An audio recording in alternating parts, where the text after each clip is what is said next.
1989 October 5 థియేటర్లో cinema మొదలైంది. పావు గంట గడిచింది. హీరో 2-3 ముక్కల డైలాగులు తప్ప పెద్దగా మాట్లాడటం లేదు.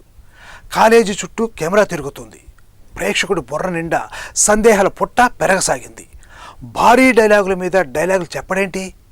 హీరో హీరోయిన్కి పడ్డమేంటి? ఈ డైరెక్టర్ ఎవడ్రా బాబు, పీసీ కాలం నాటి వాళ్ళ ఉన్నాడు. ఇలా అనుకోవడం మొదలుపెట్టాడు ప్రేక్షకుడు. ఈలోగా తెర మీద ఒక కుర్ర విలన్ ప్రత్యక్షమయ్యాడు. హీరోయిన్ని ఏదో అనేసరికి హీరో అడ్డపడ్డాడు.